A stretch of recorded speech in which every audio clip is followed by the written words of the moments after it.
So we've got Asana, Vox, and Oscar Health. So we've got different different industries, but I think in talking to some of you guys ahead of time, a lot of some similarities in terms of tactics about how you guys are growing your businesses. So to start, maybe Melissa, this morning, Jim Vandehey of Politico was pretty dismal about audience-based media companies. Or it was pretty, well, you guys, I don't know if Melissa was here, but is that a fair kind of assessment? I mean, he basically, not singling Vox out, but was talking about the crap trap, and that, there's this race to the bottom for eyeballs. Eyeballs are worthless. Why do we bother? We're making everyone dumb. And it's not a great business. So obviously, as someone who sees things differently, tell us about what you're seeing in terms of how audience growth at Vox is helping the business, and then maybe we will get a little bit more into what you're doing tactically that's most effective right now. Sure. I actually was thinking about this a little bit with the clickbait comment in the last panel as well. I don't think that I can argue that there isn't a problem in the media. I think that there's a big problem in the media today, but it's not. I think it's sorry guys. I think it's a little condescending to say that it's a problem that we're racing to the dumb, that we're trying to meet readers in a dumb place.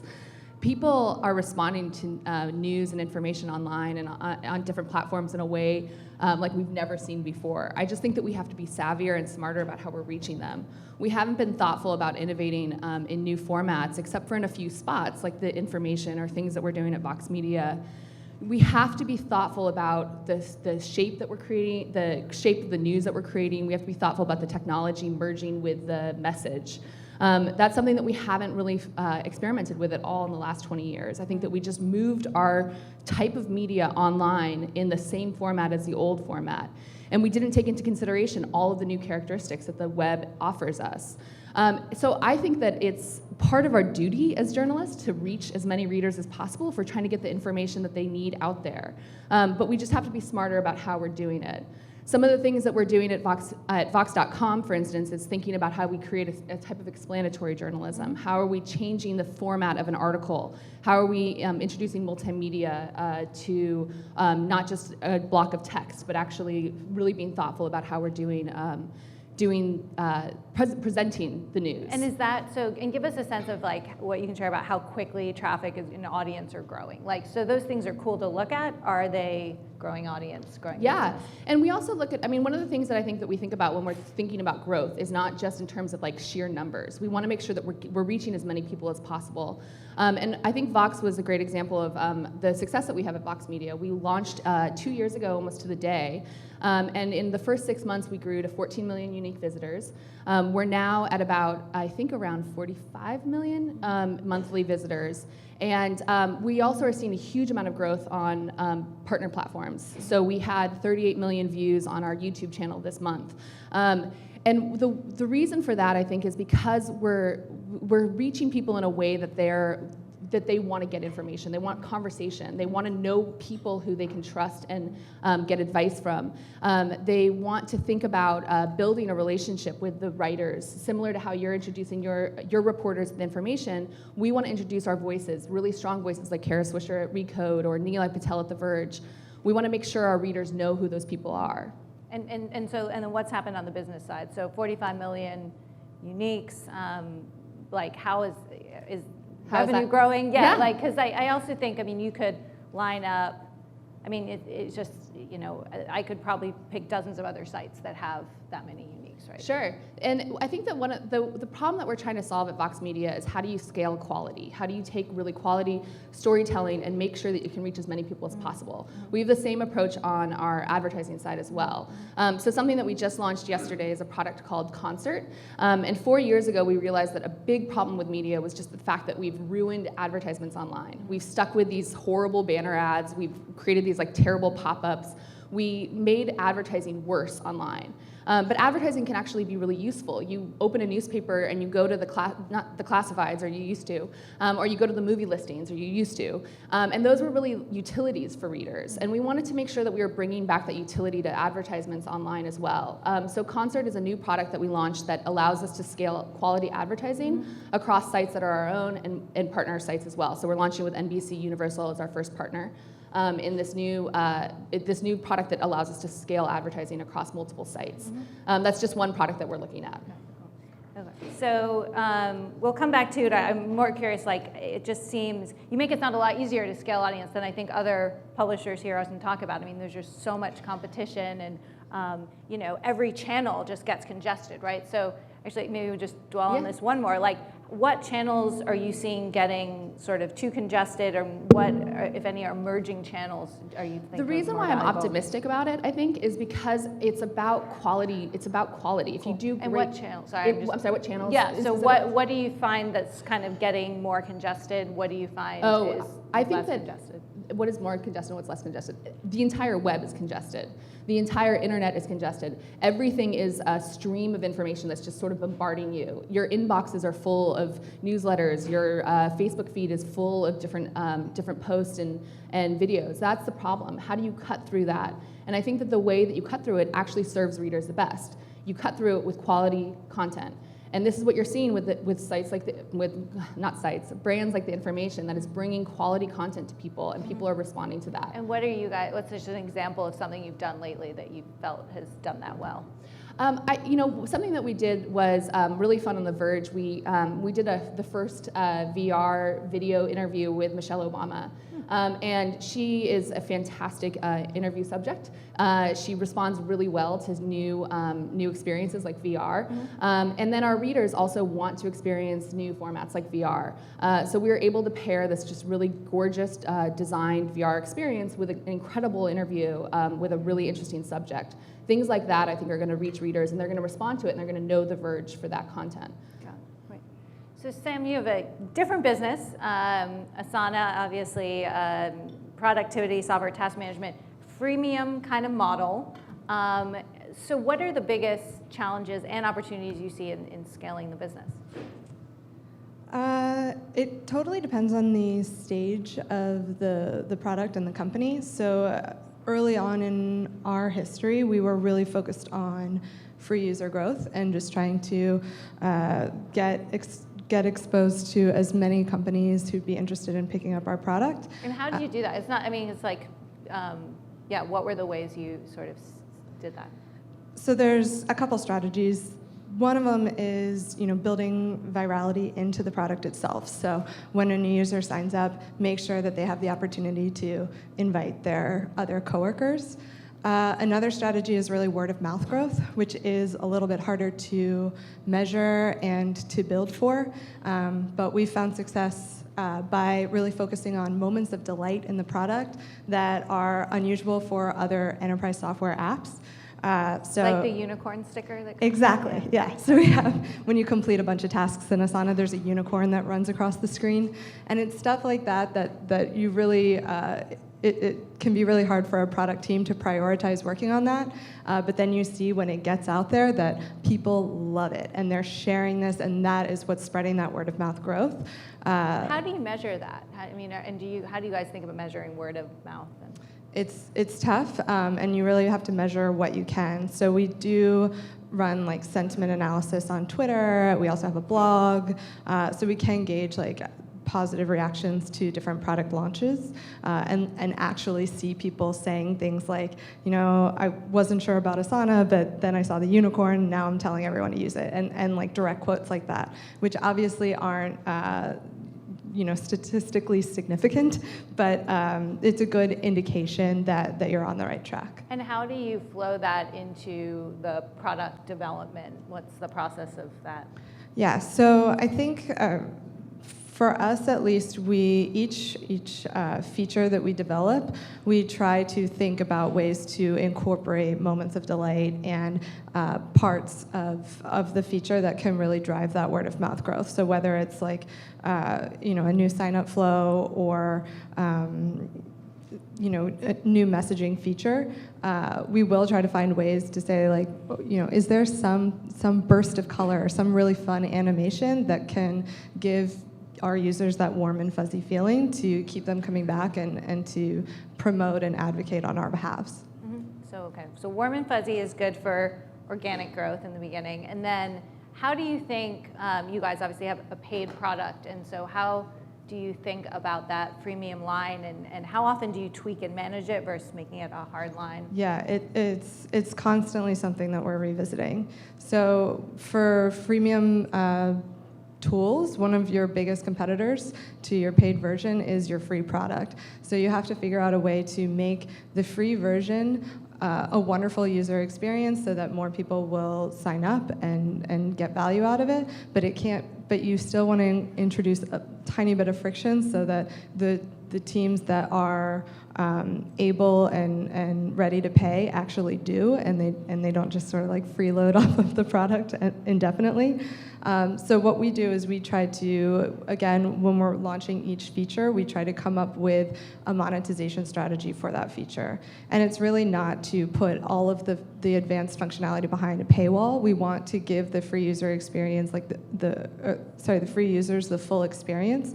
So often what we'll end up doing is limiting functionality. So like dashboards, for example, is a premium feature that we launched recently, and we didn't say like, okay, the free users get the most basic version of dashboards, and you need to upgrade to get the fancy version. We actually said you can get 4 fully functioning fancy dashboards, and if you want unlimited dashboards, that same functionality but indefinitely, then you have to upgrade, so you can get like a taste. Got it. Great. Okay, and shifting to Eddie. So Oscar, healthcare, completely different business.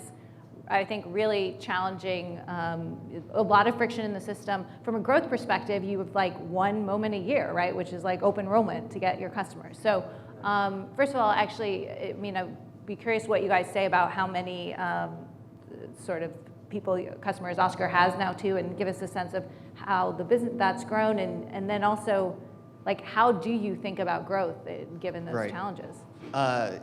Yeah, growth is different in the world of health insurance.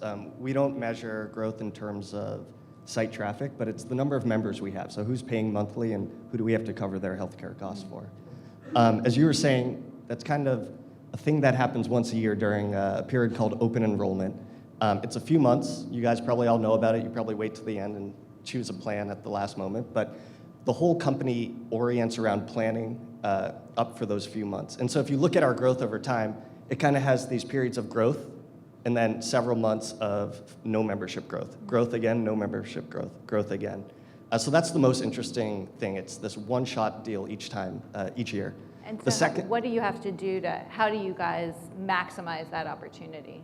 The whole company ends up orienting around that. And as we get bigger and have more resources, the hope is the whole company doesn't start running towards the ball. But no matter where you are, you're affected by this. Whether you're in product, sales, operations, finance, everyone ends up focusing on that one period.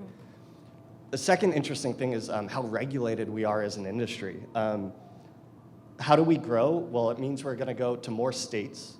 So right now we start in New York, then we went to New Jersey, Texas, California. So you go to more states, or you start selling to different kinds of customers. So we started off selling in the Obamacare market straight to individuals. Now we're starting to look at, hey, should we start selling to startups, small companies, big companies like Google? So everything I just said, going to new states or going to new customer groups, all of those require regulatory approval, new licenses, tons of paperwork, tons of changes to operations. So anything I just said requires a long checklist of 10,000 different things you need to do as a company. And so, like I said, everyone in the company is affected by this. And one more, I think, interesting thing about growth in health insurance is you have a product that no one understands. Customers don't get it, or they think they don't need it, even though it's required by law now, in at least the Obamacare markets. And if they do need it, they're going to have to pay several $1,000s a year to have it. So we end up in this situation where we need to spend a lot of time educating people about what is health insurance, why do you need it, and then after that's over, what makes Oscar different. And then how, even though I live in San Francisco, I spend a lot of time in New York, and I see Oscar ads everywhere. And they're awesome, and they're great, but I see them everywhere. So how does the inorganic part factor into that? And does that also, like, if you're trying to sell to Google, right, a bigger corporate, that seems more in the consumer market. But what's the strategy? And has it evolved, maybe? Yeah, it's interesting because online sales is actually a small piece of what we do. It's much more traditional marketing and sales than a lot of other tech companies. So for example, we have hyoscar.com, so you can get a quote in a few seconds, become a member in a few minutes. That's great, but that's actually not where most sales come from. We have a call center staffed, 150 people answering phones, helping people buy health insurance. We use health insurance brokers, which is a reality of the industry. That's still a middleman that exists. And then finally, you have these government websites, the exchanges as they're called, and you've probably heard of healthcare.gov. That's the federal one, but then there are state websites as well. So we're dealing with all of these different sales channels, and the approach we take is very different for each one. So at hyoscar.com, it's you do search, display ads. A lot of your out-of-home stuff drives people to the website. That's fine. When it comes to brokers, you have to do broker marketing. You have to create pamphlets and brochures. You have to educate brokers. You have to pay commissions. With the government exchanges, you don't get much flexibility. Pretty much the way it works there is a lot of people going there are subsidized or shopping on price. So people go to the government exchange, they sort by price, and if Oscar's near the top, we're going to get a lot of people buying Oscar. If we're not near the top, they probably don't see us. And so it's been fascinating. In New York, we did subway ads. Those worked tremendously well, drove people to our site, drove people to call us. That brand awareness is very present here. In other markets, like in Texas, where we were one of the cheapest plans, none of that stuff really mattered. It was purely organic traffic to these government exchanges where people signed up and bought Oscar. Fascinating. So for anyone on the panel, I mean, what's changed in the past 6 months in terms of either something you've observed in your growth plan that started working really well or stopped working really well?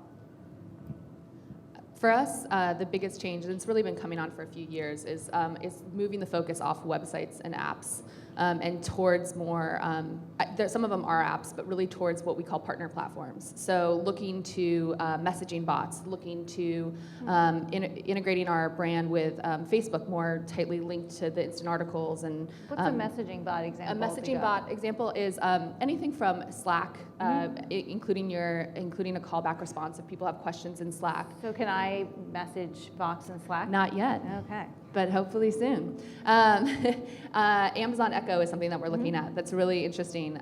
These wonderful new devices that you can have in your home, and when you ask them questions, they provide answers for you. And this is both an opportunity and a huge challenge for us. Not only are we inundated as consumers, but we're inundated as providers with options. We don't, in the past, when you were a media company, you could be a television company or a radio company or a print company. Now, we really truly are multimedia organizations. We have to be able to provide video and text and images and audio. That's exciting and really a huge opportunity for us, but it's also a challenge in choosing what is the best opportunity for each brand. How are you guys prioritizing, like Echo above Slack above? We have a little bit of a different model at Vox Media because we have 8 distinct media brands, and I think that this is something that really is an advantage for us, that we can choose different opportunities for each brand. So something that is distinct for Vox.com may not be exactly the same for something like Racked, which is our fashion and beauty site. And so we're able to choose based a little bit around that. And the way that we evaluate it is really about what's the opportunity for audience growth, what's the opportunity for revenue growth, and what's the opportunity for experimentation and learnings. And we sort of weigh those three choices. Sometimes there isn't an obvious monetization opportunity. Amazon Echo doesn't have a real sellable model at the moment. But there is really an opportunity for us to learn about audio with that device. So it's really just it's sort of a constant balancing act between the opportunities. What's changed for you guys? What's been interesting is we, in the last 6 months, learned a lot about selling health insurance in different states. And it's there's been somewhat of a natural experiment that happened. Take a market like Texas. We were the cheapest plan. everyone signed up through these government exchanges, and we got a totally different mix of customers than we have in New York. So these were people who were low income, receiving government subsidies, uneducated, or high school or less. And so we said, okay, that's one model of growing, where we have competitive price and identify your customer and grow that way. So then moved to California. We were kind of in the middle of the pack in pricing, and we were brand new there, so no one knew our brand. And it really had a little growth, but not nearly as much as the other states. And then we came to New York, and New York is where we started. We've been here for 3 years. Everyone knows our subway ads. They've seen our brand. We have huge word of mouth here because of happy customers. 30% of customers came through word of mouth. And so in New York, we weren't competitively priced, but what we learned is how far the brand could take you. So we had just as many people sign up in New York, 30% market share, as these markets where we were the most price competitive. And I think that really flew in the face of a lot of what you were reading about in this market, where everyone said, hey, look, health insurance is a necessary evil. It's like car insurance. It's sign up quickly and save money. Like, that's the only value you can provide to people. And what we saw was, yes, that's a big part of the market if you can lead in price, but there's another way too, which is providing a better product, which is having a better brand, which is having customers. And I think in New York, we proved that story out for the first time, and we're now looking to do that in other states as well. Sam? So for us, one of the biggest changes we've started embracing is fine-tuning our core metrics, which are what we use to track growth. For a long time, we were focusing on sort of the industry standard. Whenever we would A/B test a new feature, we would look at things like whether an individual in the treatment group was more or less engaged than an individual in the control group. What we've found, though, is that those metrics aren't necessarily great leading indicators for our overall company goal, which is revenue growth. So you could have an A/B test that's a huge win with those sort of individual engagement metrics and find that these users are never going to upgrade, which isn't really the game we're trying to play. So what we've done now is fine-tune those core metrics and found better leading indicators to what we really care about, which is that revenue growth. So rather than looking at whether or not an individual came back more often in the control group versus the treatment group, we look at metrics that reflect more collaboration in the treatment group compared to the control group. And that's things like they're sending messages to each other, or they're assigning tasks to each other, things that they're doing not just on their own, or not triggering notifications for other people in their teams, because we really found that collaboration is what leads people to find the true value out of our product and eventually upgrade. Cool. I think we're going to have time for maybe just one very quick question. While you guys please line up at the microphone. Last one from me. So everyone always wants to hire like the growth hacker, right, or the growth person, and just very quickly, I mean, do you guys have a sense of like, what characteristics do you kind of look for in the people? And I know it's a competency across the team, but like when you're thinking about bulking up on growth experts, like, you know, what advice do you have, or how do you think about like who is awesome at that? For anyone. Yeah, like I was saying, it's different in health insurance, where sometimes growth hacking means this ongoing process of iteration, optimization, funnel tracking, that sort of thing. And there is part of that comes with us. But so much of it is also opening up new markets and understanding the product market fit that has to happen. So I think the big thing Oscar's doing is creating a consumer product in an industry where it just didn't exist before, and paying attention to branding, product design, modern functionality, simple benefits. And we've done that in the individual market. And so I'm actually hiring someone to do growth right now for product. And I'm not looking at someone who's kind of like data-driven and all about funnel analysis. Instead, I'm looking who understands the business, who can actually change our underlying operations to open up new markets for us. And yes, the data part's important as well. But that's what we're looking at. So can we now go into start selling to small companies, to startups, to big companies? And what do we have to change about our operations and our product to get there? So it's a little different from my angle. Yeah, more holistic. Okay, I'm going to take the one question and cut us off here. Sure. Hi, firstly, thanks a lot for sharing your thoughts. My name is Amod, I come from India. So my question actually comes from the context of emerging markets. right now in the emerging markets, there's a lot of balancing act that a lot of organizations are having to do between funding growth via capital, the inorganic funding, versus funding growth through product investments. This question requires a little bit of alignment on the definition of inorganic versus product, so I'm going to spend a little bit of time there. We're going to get kicked out of our space in like 5 minutes, so if like. Sure, all right. So if I'm going to invest for every X amount of effort spent, if I'm going to continue to get returns on it for a fair amount of time, to me that's actually achieving growth via product. The temptation to get growth via inorganic means, via capital, is extremely high in the emerging markets. And a lot of the inefficiency of the unicorns, at least in India, is actually stemming from that. What does that temptation look like for you guys is one question that I actually have. Secondly, if the temptation is very high to just get into inorganic spends and get growth, how do you guys actually tackle it? I'll take this one. So we have an entire marketing team dedicated to managing inorganic growth, and what they normally do is they tie their ad spend and their campaigns to product launches to try to amplify the effects of the feature development and organic growth that we're working on the product side. A quick example is we recently launched a redesign, and that was a huge opportunity to reactivate users who had old users. So we invested a ton in inorganic growth during that product launch, but it's not something that we're constantly trying to optimize outside of product launch campaigns. Okay, I think we'll continue any further discussion on that to mingling, but I think a very important question, and I feel like I learned a lot in this panel for the information, so thank you guys very much for being here.